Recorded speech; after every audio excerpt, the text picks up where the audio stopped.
All right, we'll go ahead and get started with the business panel.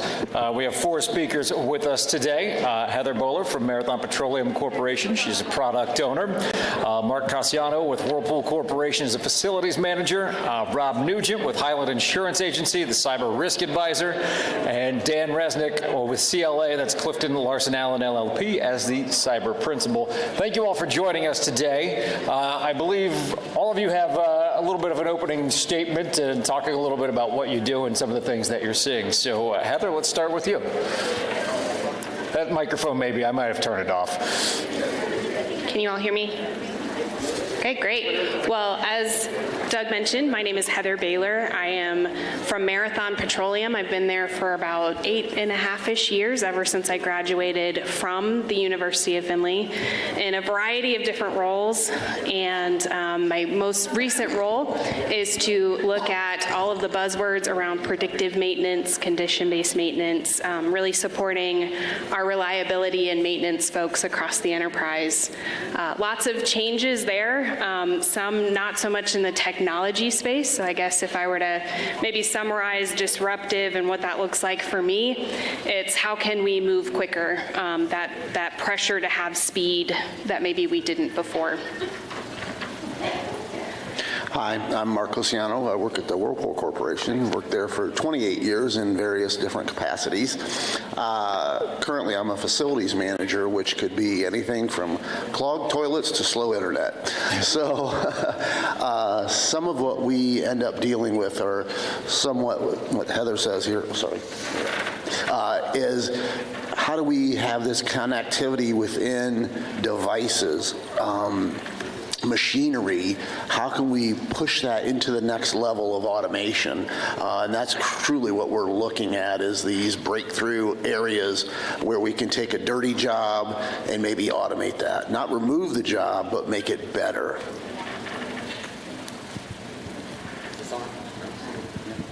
There we go. How about now? Oh, yeah. All right, my name is Rob Nugent. I am a risk advisor at Highland Insurance. We are headquartered in Toledo. I'm in Columbus. I've been there for almost 3 years, spent 6.5 years as a management liability underwriter with Travelers Insurance prior to that. So I've been around cyber insurance for 9 years, which basically makes me a dinosaur in the industry. But we've seen a lot of change and a lot of interesting things happening. I found the previous speaker from the FBI very interesting. What he talked about is what we deal with on a day-to-day basis, ransomware. That is our #1 claim. That's what we see a ton of. That is something that we are constantly monitoring, keeping an eye on, seeing what's new and what trends are out there. We've seen, let's see, 8-figure payouts on ransomware demands, and it's not going away anytime soon. So when you look at ransomware and social engineering and business email compromise, vendor attacks, all of these things are out there happening. How do companies protect themselves? One of those ways is through cyber insurance. So that's what I handle. Good afternoon. My name is Dan Resnick. I'm a principal with Clifton Larson Allen, CLA, in our cybersecurity practice. I've been in consulting for a little over 15 years. And so CLA helps our clients both with proactive security, so whether that's helping them with technical testing like penetration testing or vulnerability assessments, helping them assess their alignment to controls frameworks, or even reactive security. So, knock on wood, hopefully it doesn't happen, but in the event of a breach, we get brought in to help quarantine that, figure out what's happening, and help them recover. We're also seeing a big focus right now on security analytics, and so helping the executive suite understand what are the risks to their organization, how are they positioned today to defend against those, and are they making the right business decisions with security enabled on the front end of that. We are, as the question got asked about careers, I just want to say too, part of that answer is consulting. And so as you think about, for all the students here, kind of what your career looks like, there are a number of security product vendors, there are a number of security organizations that have in-house security, but then there's also security consulting. It affords you a great opportunity to see across industries, to see clients of different sizes and scales and complexities, learn a lot of different technologies and platforms. So I just want to plug consulting there for a second. If any of you are thinking about it, happy to talk to you guys after this. All right, so we'll get into kind of a Q&A. We'll open it up to the floor here in just a little bit as well. Heather, you mentioned a term that I think maybe speaks to everyone's industry, not just at the table, but no matter where you work, and that is speed. We've talked a lot today about the speed of which a lot of this technology has grown at exponential levels, but I'm curious about what the impact of speed on your industry is, whether it's having to keep up with technology, what that costs from an infrastructure standpoint, the risks that it proposes or that it presents when you look at just how fast you have to adopt to whatever the next thing is. So Heather gets to go first. The rest of you guys get to think about your answer. Heather gets to shoot from the hip. So I'll answer this with maybe a really specific example. If we want to do, let's say, predictive maintenance, however you define that, on a piece of equipment out in the field, it takes a lot of data. If you don't have that data, or you haven't been collecting that data for a long time, that means that you're putting sensors on your physical equipment. How much time do you take to vet the sensors? And then, once you have the sensor that you know is secure, and you've picked the one that's most cost effective, which was something that came up a couple different times, you gotta make sure it's cost effective, right? Now you've gotta think about how can you transfer the data from that sensor through the network to wherever you're gonna keep it. And if you're gonna keep it in the cloud, we heard, how do you make sure that you are the only person that can see that? Or only even, sometimes within an organization, only certain people can see that data. Can people inject data into that would throw off your entire statistical model if you're trying to run a mathematical statistical model against it?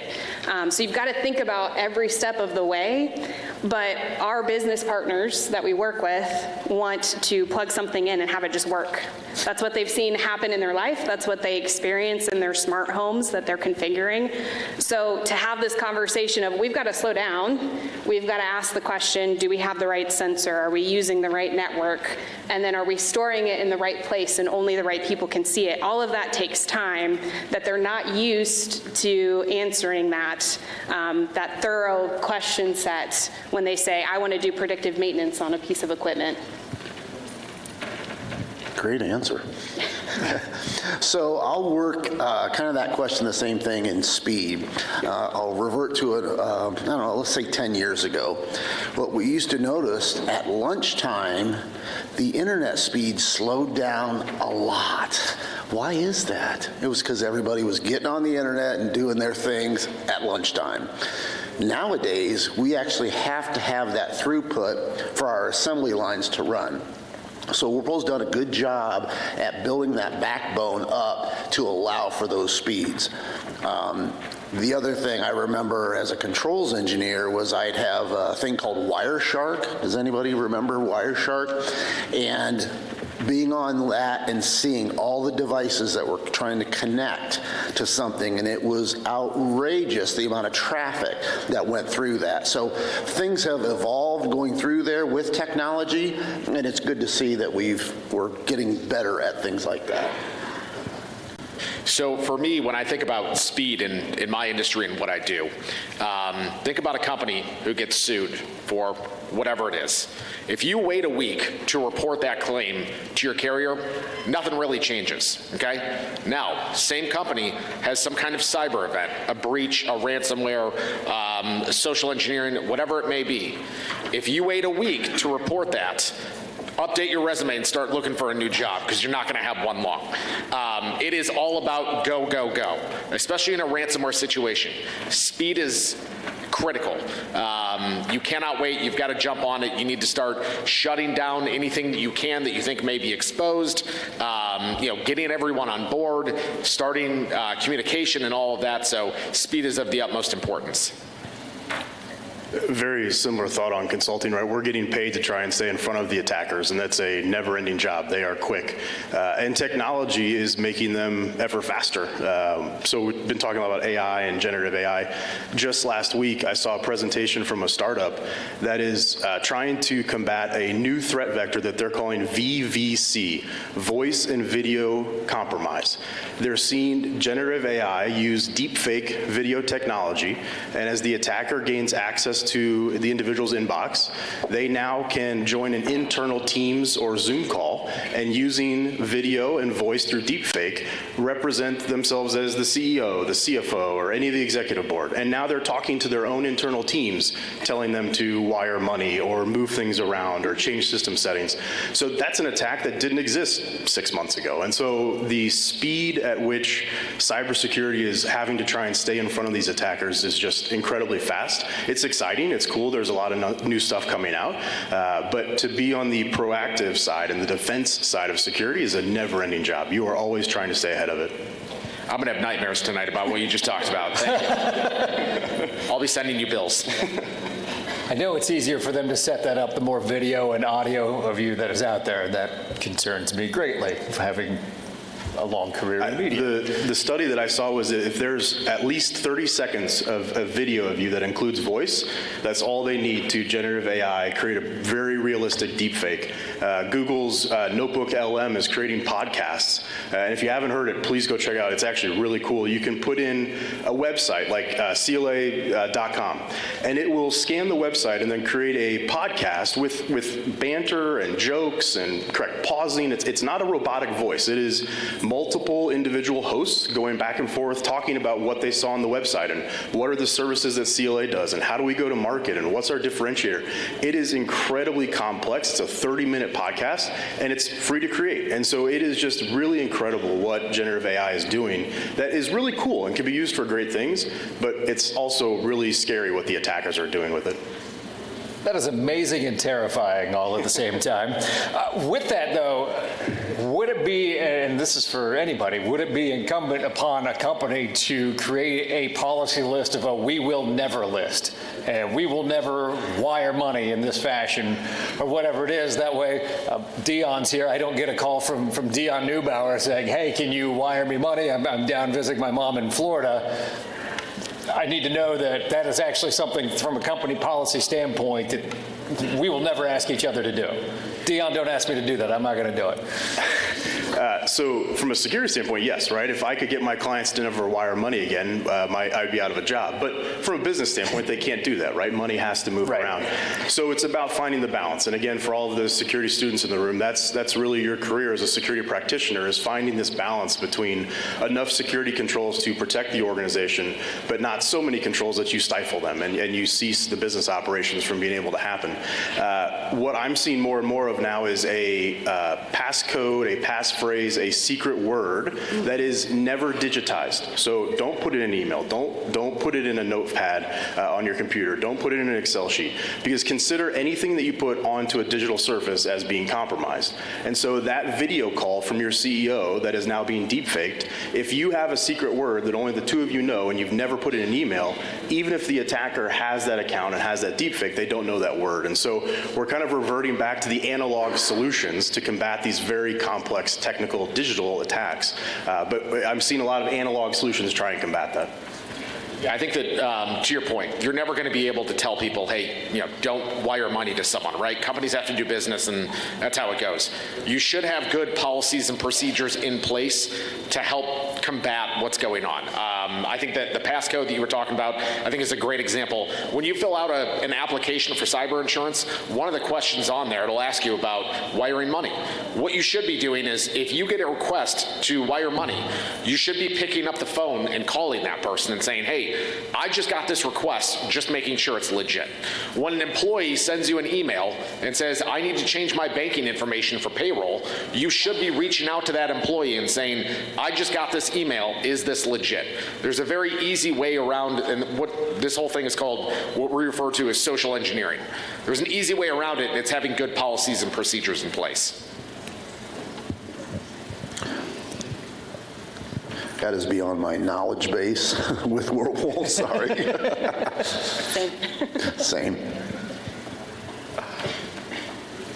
I don't want to only focus on the threat portion of disruptive technology, because first presenters today, obviously it's an exciting time when you think of disruptive technology. When you look at each of your careers and each of your fields, what excites you about what's being disrupted now, and what opportunities does it open up for your company, for your field of expertise in the future? I can go first. For me, it's this convergence of security and digital. When I first started security, it was, and I'll say it about myself, a big IT nerd, right? I was command line, we're running scripts, we're trying to attack the client, we're trying to get into the environment. And now it's really about this data piece of security, all of this analytics that we have, all of this big data.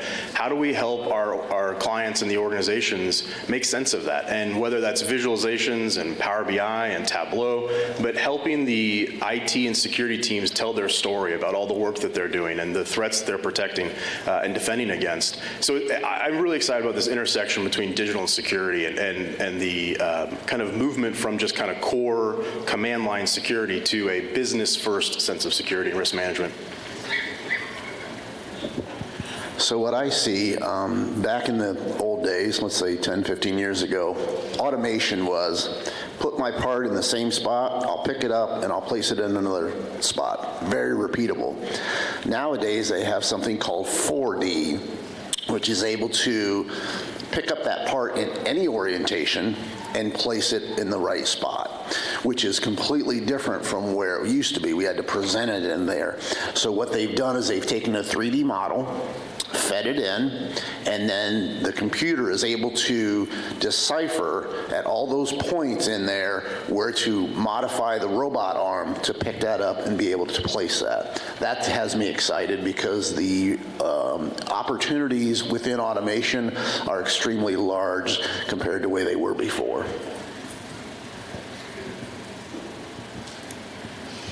It's hard to pick just one. You can go multiple. I would say there are exciting developments at Marathon across our whole landscape because that's what's necessary for us to comprehensively move forward.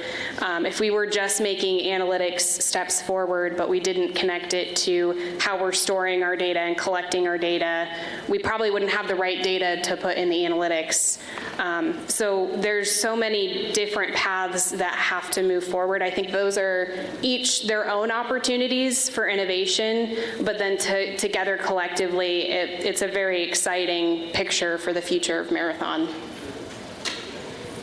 I had to think about this one for a while because I generally, when I think of insurance, all I think about are claims. So when we look at AI and deepfakes and all this, and I'm like, the future's kind of terrifying for me. But in terms of what's been a bit of a game changer for us, multi-factor authentication. It has shown a huge reduction in claims. It's not foolproof. It's not going to work 100% of the time, but we've seen a massive reduction in claims for companies that utilize MFA. One other thing I'd add on the business security that I mentioned, a client of mine just maybe a month ago had a really interesting scenario where they're a healthcare insurance provider. They have a very large call center, and they noticed what they thought at first was an attack where a healthcare broker was using AI on behalf of their clientele to reach out to my client and try to contact their call center, customer service, and through this AI bot, chatbot, was trying to lower their insurance premiums and get better healthcare service. It was not an attack. It was a completely valid business use case from this healthcare broker, and they had touted that they use AI as part of their business operation. And my client got essentially DDoSed in their call center because every single one of their agents was getting dozens and dozens of these AI-generated pings at the same time. So it's a really interesting, that's not technically an attack, that wasn't really nefarious, but as you start to blend this business risk and security together, they create some really interesting intersections where you can't just be a pure security practitioner. You've got to think about the business operations and what's the overall risk management. And so how do you address that? Is through policy and procedure, and do we allow AI in our call center, and do we allow incoming AI as part of our business operations? So again, as you guys are talking, it's such an ever-changing landscape right now that not just AI, but all of these new tools and technologies are forcing us as security practitioners to not just be the nerds anymore. We've got to be well-versed in the business and the operations, understanding that overall risk management posture. Oh, that's a good jumping off point right there. To not just be the nerds anymore. How important is it to have that communication ability from an IT standpoint or from whatever your area expertise is, and be able to break it down into layman's terms for everybody at the table at your business? And maybe an example where the four of you have had to do that. Yeah, so again, just to kick it off, it's incredibly important. And to be blunt, to be frank, it's what will separate you from being a cybersecurity practitioner and pen tester or red team or blue team for the rest of your career into moving into leadership and management, right? The ability to communicate these threats and attacks that you're seeing into dollars, that's what the CFO cares about, into loss of operational control, that's what the COO cares about. That's the translation of security and risk into business. And so again, it's critical that we as security practitioners can speak those languages. Otherwise, no one's going to listen to us, right? The CFO of an organization doesn't care about SQL injection, right? They're not going to care about cross-site scripting. They don't care about the results of your pen test. They want to know what is their dollar exposure to an attack, and do we have a business continuity plan? And if we go down, can we continue to operate? That's what they care about. And so we have to be able to kind of live in both worlds and speak both languages. Yeah, for me, I think communication is huge in terms of I need to be communicating to the companies that we insure what cyber covers, why it's important, why they need it, what the difference between different policies are, and what kind of threats that we're seeing. And that is our responsibility, is to make them aware of what that is. So it's a giant part of what I do. So this is for the students out there. Know your audience. I can't say that enough, to know your audience and give your message to who you're delivering it to. Don't make it too complicated if they don't want to hear complicated. Don't dummy it down if they want the complicated. I've been in many presentations where I look around and everybody's got their head down and they're all texting and they're not paying attention. It's because they don't understand it. So that's my key for the day, is know your audience for that communication and the ability to deliver that message. I would say, as the one often being educated by cybersecurity professionals at Marathon, it's very important for me to understand where is the biggest risk. What's the most important questions that I have to answer? Because I can't answer all of the cybersecurity questions. That's not really my job, right? But I need to have enough to know what vendors should we even be letting in the door and seeing demos from, because that's a lot of what I do is, what are vendors offering, what's out on the marketplace that we should be looking at from a technology standpoint. But I need to be equipped with those questions that'll get me very quickly to, yeah, this is something that we can mitigate the risk here, or no, it's not, and I need to walk away and look for the next opportunity. So the four of you are in positions within your company where it's kind of within your scope to be paying attention to the disruptive technologies that are coming down the pipeline, what could work for your company, what may not work for your company. Do you think, though, that the average small to mid-sized business, do they need to have somebody who's paying attention to this? Because I think, just based on my experience and talking to our members and things like that, everybody is very focused on what they do. They may not have a person in this spot where they may miss the boat. How important is it to have somebody keeping an eye out for this, and just maybe a creative outside the box thinker to think of applications of products and AI or whatever it is in different areas where you may not even realize it could be beneficial to your business? You know what, I'll start. When we think about cyber attacks, right, everyone's probably heard about the big ones. When we think about, like Equifax was a huge one, and there's been some major airlines, Home Depot had a real bad one, like all those kind of things. We all hear about those. What you don't hear about are small to mid-sized businesses, because they're not newsworthy, but they happen every single day. So we always tell people, like, hey, small to medium-sized companies, you need to be prepared, because these attacks are happening all over the place. It's not just the large ones, the large companies. That's where you might hear about it on the news. But small to mid-sized companies have real liability out there, and these attacks are happening regularly. I would say that to be able to use contractors and vendors to help at that small and mid-sized business, because you cannot carry that, that payload, the benefits and all that, but there are plenty of contractors and vendors out there that can help you. Obviously, there's some in the room right here with us, but they're able to help you navigate the world as we see it now. I think that's a big benefit. Yeah, well done continuing talking through the gunshots. So yes, I would love to see all of my mid-sized clients have a CIO, a Chief Information Officer, a Chief Innovation Officer, Chief Digital Officer. I would love to see that.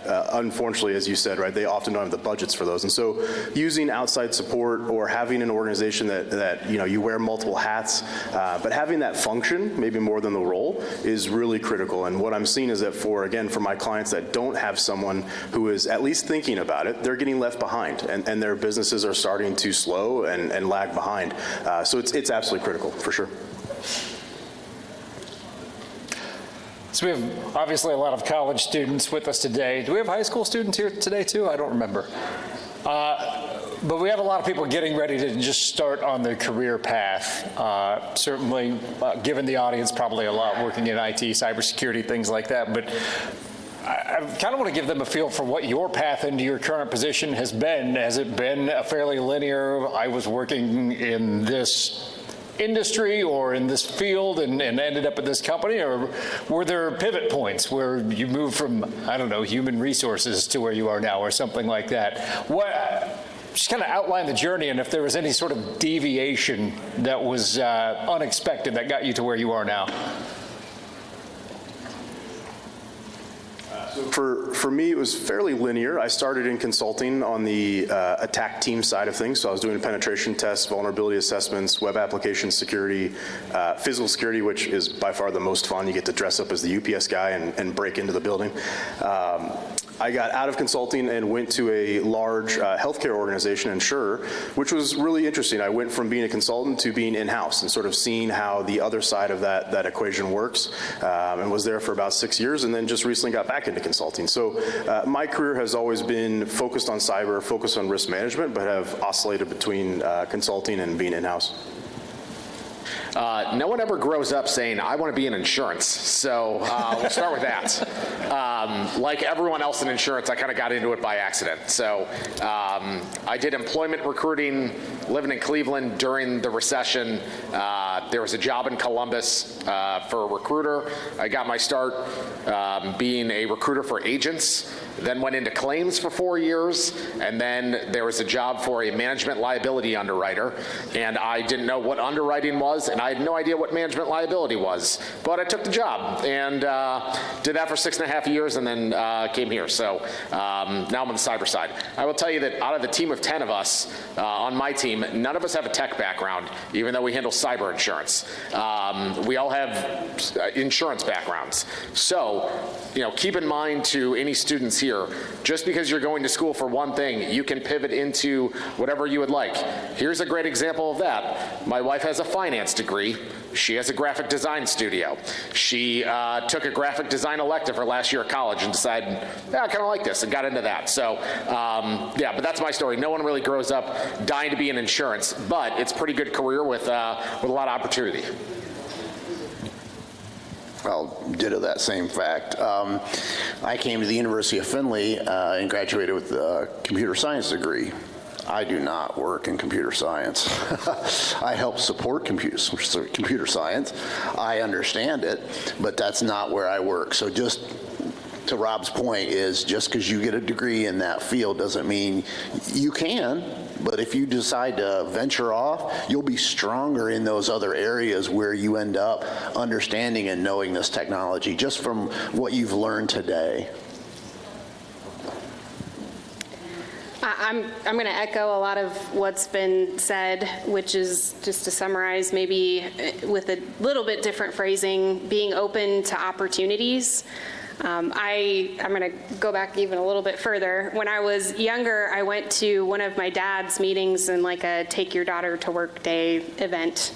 And he was a tech writer for Lucent Technologies at the time, and I sat in one of his meetings and came out convinced I would never do anything with technology because it was so boring and I didn't understand any of it as 11-year-old me.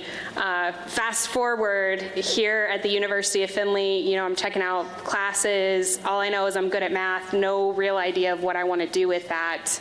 And Dr. Geisy at the time kind of snatched me up into the computer science program, and I was very skeptical, took my first programming class, loved it, came out of college convinced I was going to do nothing but development, and that is not what I do today.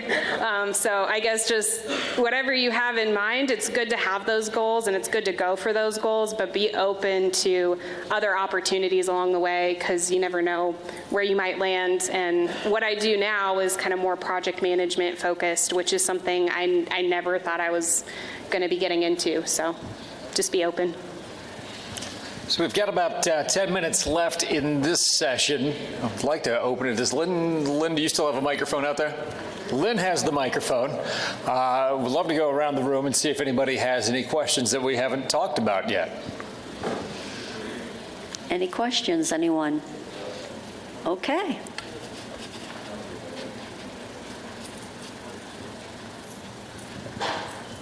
Lynn's got to cover the whole floor now because I'm up here. Thank you. My question is about how can you use like cybersecurity, or should I say AI, to help have better cybersecurity in the companies as well, like protecting against hackers using AI? I'll say there are a number of tools that leverage AI to sift through big data. And in security, you tend to see that in the log aggregation space. So network protection, log aggregation, log review, user behavior analytics, any of those different areas of cyber that are dealing with large volumes of data and data sets, AI has become incredibly powerful. And so for a organization SOC, Security Operations Center, instead of having to review 1 million logs in a day, AI can help sift through that and say, hey, don't review 1 million, review these 3. These 3 are the most important. They deviate from the normal kind of standard deviation bell curve of what a normal activity is, or this has a threat pattern or an indicator of compromise. So AI is helping to sift through the noise of these really verbose and high volume logs and allow the security team or the analytics team to have a much more targeted and precise focus on what matters within the environment.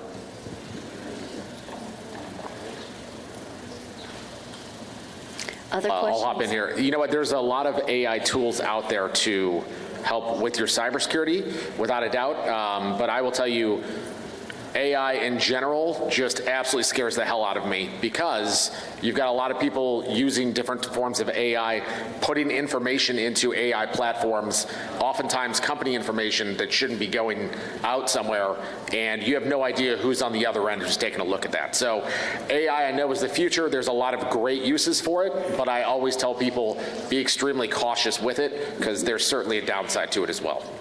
Rob, I have a follow-up question to that, for all of you, actually.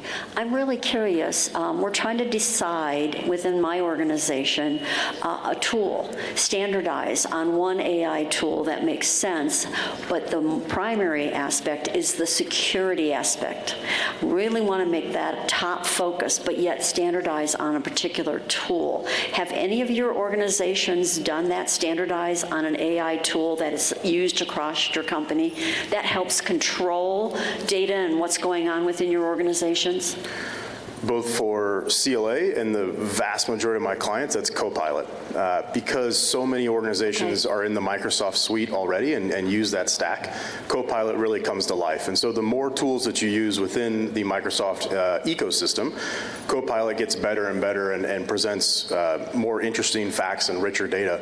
And even on the security side, if you use within Microsoft something like Defender, it can use Copilot to help you sift through all these Defender logs and what should I be focused on. And so you can ask Copilot, what are my most insecure assets within my environment?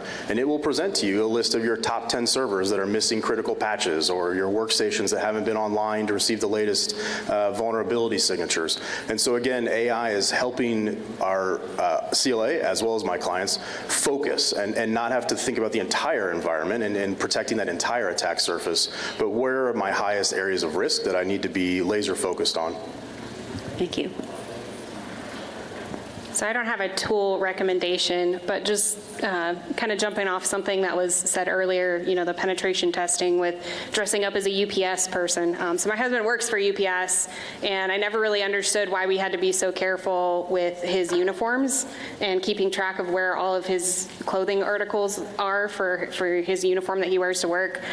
So I just think it's an interesting topic to think about security from the physical aspect, which is hugely important, not just from a system, do we have the right system in place, but how are we making sure that everybody who's on site at a refinery or at our corporate office is someone we know is supposed to be there. That's a big piece of this whole picture as well. If you dress up like a construction worker and carry a ladder, they'll let you in anywhere. Other question? Any other questions from the floor? If not, I have another one. We had two great speakers today, one from NASA, Mr. Evans, and then a gentleman from the FBI, Mr. Gerfen. They brought up some points probably that many of us didn't know anything about. What, from your business standpoint, in your markets, manufacturing, governance, energy, insurance, what was the top thing you took away from one of their conversations today that you'll take back to your organization? I can say that knowing that NASA is working on so many different diverse and advanced technologies, that's really exciting. There's other national laboratories that do this work in sustainability, cybersecurity, and things like that. It's comforting to know that they are looking for that next step, that looking forward, how do we make this, like he said, smaller, it's got to fit on a space capsule, those type things that are very ingenious and very important to our step forward in as the U.S. being who we are today.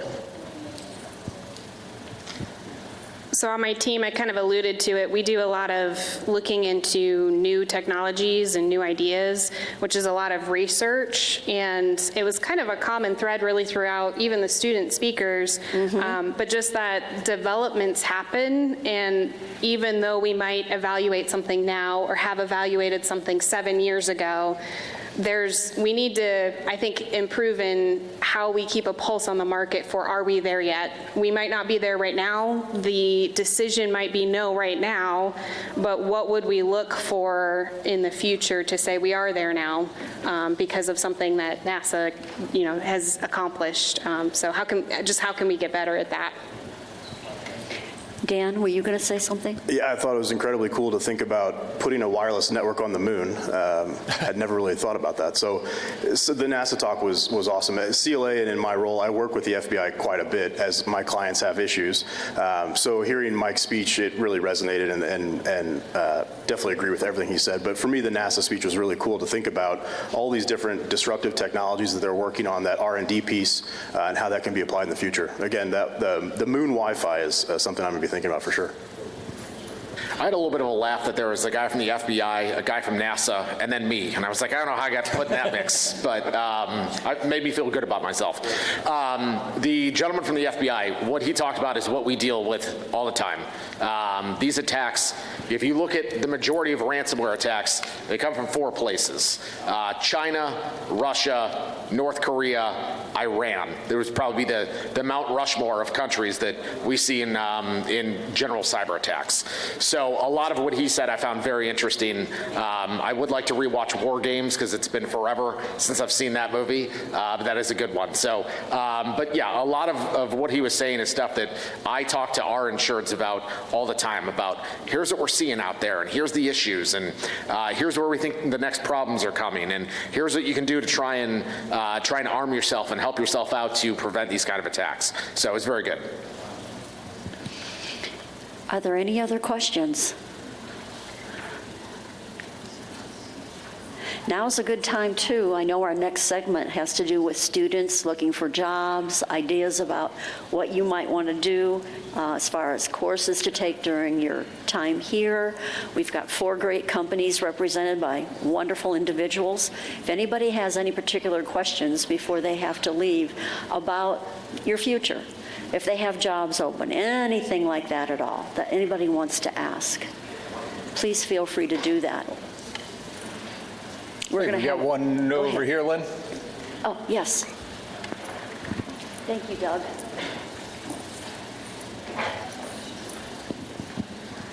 So, as far as like internships go, what would be like a good time to start looking at that, like in terms of like college years, like freshman, sophomore, junior, senior? From our side, we have internships at all 4 years, and so it's really never too early. I would also say don't feel pressure to come in with any level of technical expertise or background. The internships are really meant to give you that experience and that training, even for our new hire associates. We'll give you all the technical training you need. We're looking for folks who are energetic, hungry, motivated to learn, excited to be there, and then we'll help plug in those technical skills as needed. So internships all 4 years, and again, don't feel like you have to be a CS degree or have cyber background. We just want you to have an interest in the space. Yeah, I would kind of echo that. At Highland, we also have internships, and the most important thing, to your point, is we don't expect someone, whether you're an intern or whether you're hired on as an employee on day one, we don't expect you to come in with a huge level of knowledge and that kind of thing, right? You just need to come in hungry and ready to learn. That's probably my best advice for anyone is, for any college student here. Your first job, or whether you get an internship, whatever it is, you're not going to be expected to be an expert. You are expected to come in ready to go, ready to learn, and try and soak up as much information as you can. So from a manufacturing facility, and for any manufacturing facility, what they're all leaning to now is manufacturing execution systems, MES, where they want that data, they want to be able to read through that data and filter that data. So that's really what a lot of the manufacturing plants are looking for in that skill set. Yeah, I would just echo with maybe one slight tweak for Marathon. Our internships tend to be really competitive, and so it's uncommon to see a freshman or sophomore intern at Marathon. Not impossible. I always encourage people to apply, but they are quite competitive, and so a little less likely. But I did not intern as a freshman or sophomore at Marathon. I actually did a different program through the Wright Brothers Institute. So I would say there are opportunities out there that can help build your resume, and then you can always try again if you are not selected as a freshman or a sophomore. Do we have any other questions? I guess as we're ending this part of it, before we move on to talk to the other businesses that are in this room, are there any last words of wisdom that you would like us to share, or you would like to share from your industry regarding disruptive technologies and things all of us should go out after here and use AI or use Google or whatever and do research? I just want to say thank you for having us. And I made a comment at our lunch table. This is incredible. This is the 23rd anniversary of this. I mean, to do this in 2001, you guys were really ahead of the curve there. I mean, so well done, and kudos to you and the university. And again, if anyone wants to talk about consulting, and just say from my personal experience, when I was in your shoes, I didn't know what I wanted to do. I know I liked technology. I know I liked cyber, but I really had no idea what industry to go into or what organization to go after. And so consulting is a great option if you're in that position. You get to see a lot. So again, I'll stick around if anyone wants to talk. Feel free to come up, but thank you. That'd be great. Rob or Mark or Melissa, go ahead. I'll just echo the thanks. It's been a great opportunity. I feel like I learned as much, hearing the speakers and even hearing my fellow panelists here, so appreciate the opportunity. Yeah, once again, thanks. I love being part of this community and developing Findlay, University of Findlay, and Findlay, the city of Findlay, so thanks. Yeah, appreciate being here, again, with a guy from the FBI and a guy from NASA, so really feeling good about myself leaving here today. What I would tell college students here is, like I said earlier, you're not expected to be an expert in whatever it is that you do. You're expected to come in, be on time, be prepared, be hungry to learn. Those are the most important things. Doesn't matter what job you're into, that's the most important thing, is control the things that you can control. All right, great. Thank you for that. If you wouldn't mind just staying there for just a minute. This is the time where we would open this up to the floor. There are other business people in the room. Occasionally, there are openings in their particular jobs or roles. Is there anybody here that wants to talk about roles within their organizations as well?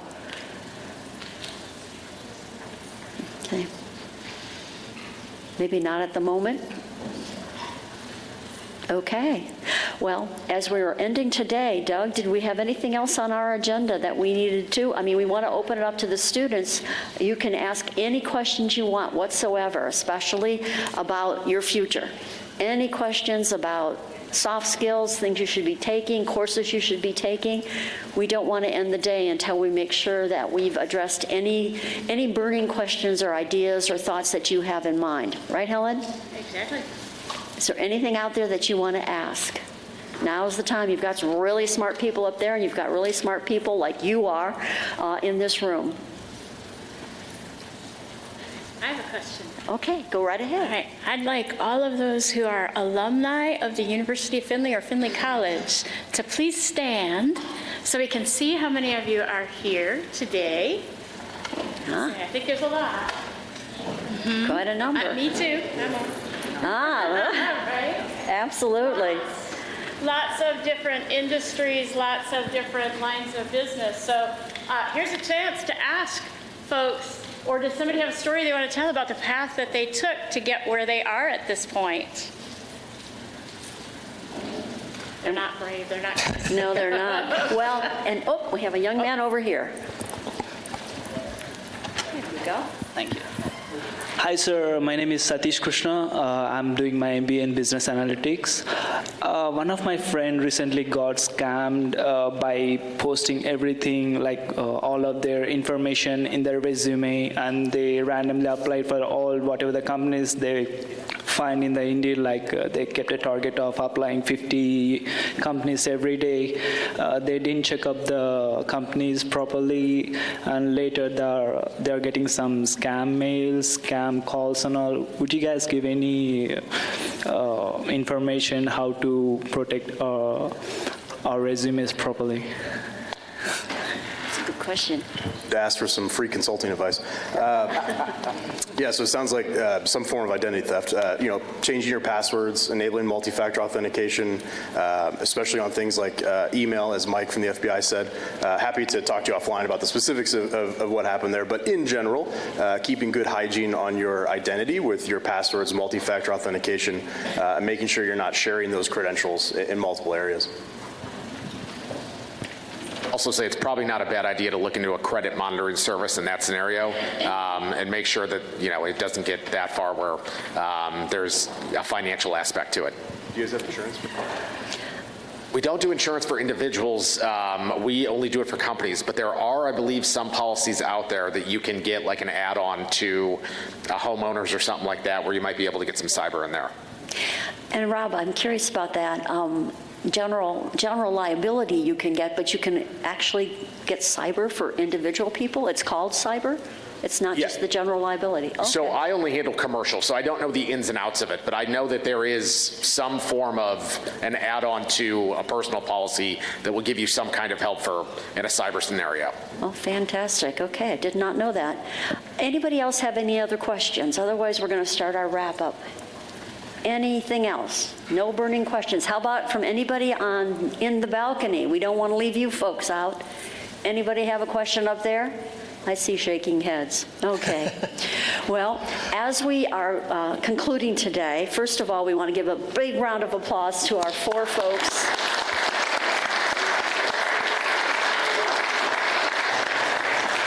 And Doug, I'm going to steal the floor for just a second, and I'll turn it back to you. I just want to give a special thank you to Helen. Where is Helen? Did she step out? Just when I wanted to thank her. but we'll have to figure out where she is and have her come in. This forum would not be possible without the unbelievably amount of hours that she puts into putting this together. It is a joint effort working along with the Alliance, which we talked about, which is the Economic Development, the Chamber, and our Visitors Bureau. But there's a group called the TIC, which you saw on some of the slides, that's been together since 1999 putting this on.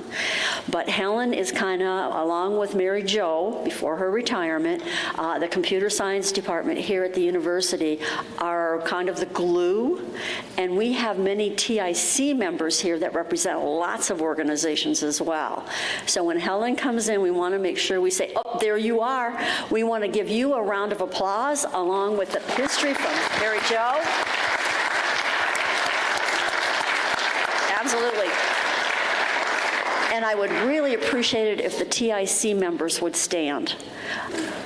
Please, because we start this in January every year. It takes us 10 months to get this up and running. So we've got Lauren and Brett and George. You attend our meetings all the time. Come on. Some of the folks in here are being shy. So in any case, I just want to, Steve, thank you. I just wanted to say thank you to everyone that joined us today. It is fantastic. It was a wonderful day of learning. And if there's any burning last questions, please talk about that. But Doug, you want to take it home? Sure. Obviously, time for you to network after we're done here, but I want to thank our sponsors, the Alliance, the University of Findlay Department of Computer Science, SG Tech, Steve Welton, Hancock County Treasurer, GSW, Centricom, and LJW Cyber Consulting for making this possible. This doesn't come together without the hard work of our sponsors, too, to be able to have this beautiful forum to do this. So thank you to them, and thank you all for attending today. Have a great day.